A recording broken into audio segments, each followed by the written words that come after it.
70 feet tall, it's the largest mosque in Istanbul.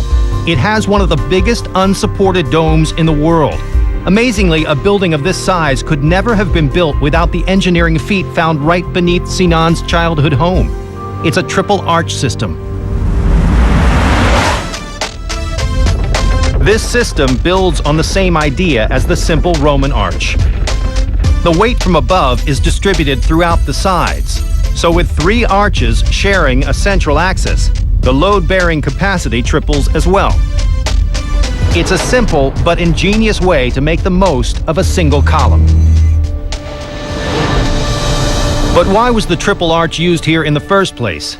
This underground city is believed to have been one of the newer ones in the region, first inhabited by the Romans in the 2nd century. As each new generation moved in, they expanded the city both above ground and below. Nervous that the world up above could cave into the one below, they put triple arches throughout the underworld. The technique worked. 1900 years later, these 2nd century walls can still hold up the thousands of pounds bearing down on it from the modern town that continues to grow above. And we go this way. But there's something else that sets this city apart from the rest. Oh, man, look at these little amazing spaces. I mean, it's like a set piece. Today, homeowners have blocked off spaces beneath their homes for storage. But 500 years ago, during Sinan's time, this system was an uninterrupted 3.5-mile-long subterranean factory. I cannot get over how vast this whole underground of this house is. I mean, and this is what kind of room here? They are making iron utensils in this room over here. They melt the iron in that hole. Wow. The terracotta molds left behind were once used to make tools out of iron. But what was created in the next room was a matter of life and death. Now, what is this room? What was this used for? It's a workshop, and it's also interesting because there is a pigeon house inside the workshop. Oh, really? You know why? Why? Because they're making gunpowder out of the pigeon poop.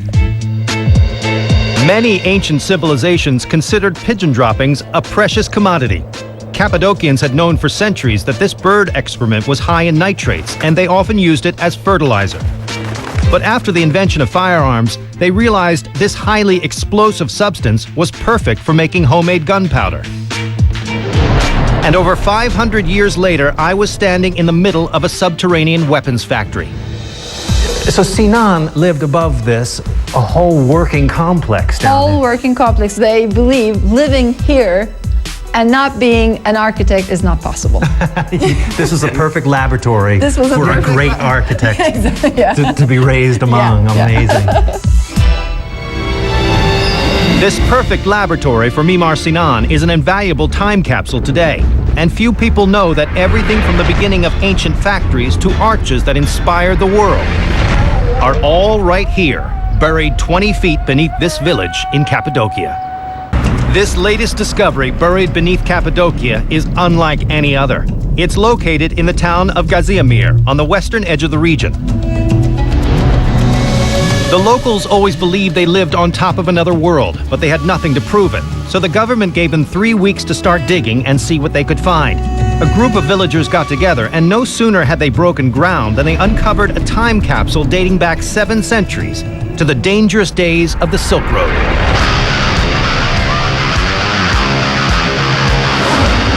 Wow, there's just new excavation everywhere here. Everywhere, yes, there. I can see all this excavation going on. Archaeologist Guzin Karaköy is in charge of this one-of-a-kind dig. Merhabalar. So this is the new underground city they found. The Silk Road was the major freeway of the ancient world. It was the lifeline that allowed people to get from one place to another, transporting everything under the sun. Incredibly, it extended 7,000 miles, which meant that rest stops were needed. And when it came to rest stops, the Turks went big. Here, beneath Gaziamir, sits a caravanserai, or a fortified Four Seasons of the ancient world. Experts believe this complex might go back 800 years. This rest stop fell out of favor in the 14th century, and hundreds of years of dirt and debris buried it beneath the ground, until 3 months ago, when they cleared away the mud. All right. And exposed the newest piece of Cappadocia's past. So all of this was underground before. Today, we were the first to ever be given access into this unseen underworld. Off we go.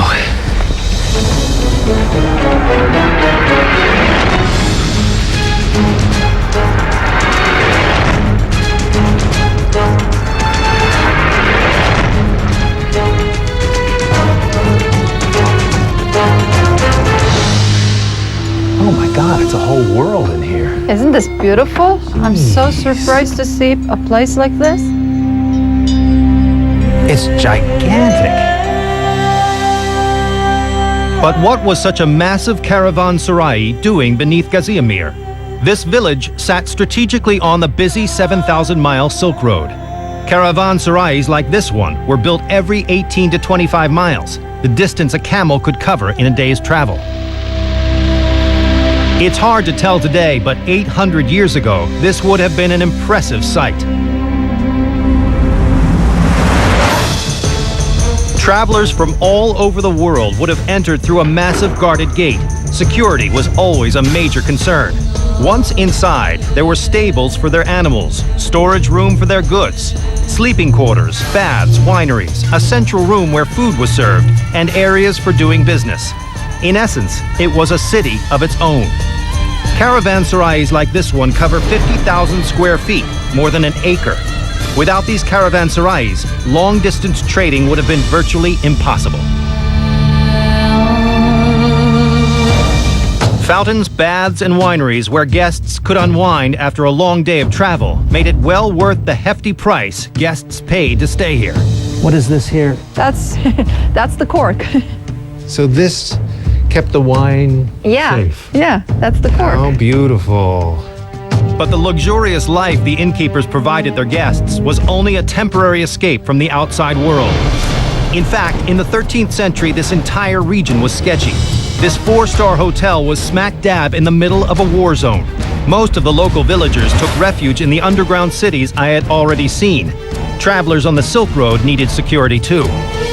The Eastern Roman Empire was left weak and vulnerable by the Fourth Crusades in 1204. Muslim Turkish tribes had infiltrated the area and were constantly at war with each other and anyone in their path. And brutal Mongol invasions were always a threat. Not to mention gangs of thugs and thieves trolling for victims, looking to steal the expensive camels and their cargo. Wow, Don, look at this. Yeah. This is not like the tunnels we've been to. No, not at all. It's huge, for one thing. I mean, literally, the tunnels are big. The tunnels were used as corridors to get from room to room. At 10 feet tall, they were larger than most. Yeah. But they had to be. Asian camels used on the Silk Road could be as tall as 7 feet and weigh as much as 1,500 pounds. Oh, I see. It splits off in two Yeah, here. the camels, the animals were taken out this way, the slope. The big wide tunnel here. Travelers from all over the world, mostly rich merchants carrying their goods camelback, would have stopped here to rest after a long day of travel and trade. In this courtyard, they would unload their goods, everything from silk to spices, and tie up their animals. Animals were precious cargo, and they were well cared for at the caravanserais. A staff of veterinarians, saddle makers, blacksmiths, and stable hands would have been on site. So this entire room is filled with camels. I guess so. Oh, well, this looks like a bone. God, that's a jaw. It's an ancient camel jaw. And a top. Yeah. Hey. Oh my God, that's a little gruesome, isn't it? From the 13th century. Yeah, most probably. I'm going to leave it right there. In fact, this archaeological site here is the only one in Cappadocia to have ever unearthed camel bones. Just 3 months into this dig, the archaeologists have already unearthed unprecedented relics from the ancient world. But they've only dug out a fraction of this caravanserai buried here beneath Gaziamir. As they continue to excavate, who knows what else they'll find. For now, the mud is the only thing separating the past from the present. Like ancient time capsules, these underground cities preserve Cappadocia's dark and mysterious past, from the harsh existence of the Neolithic era to the brutal warfare of the Dark Ages. Today, like their ancestors, locals are once again moving back into these ancient caves, turning them into boutique hotels and luxury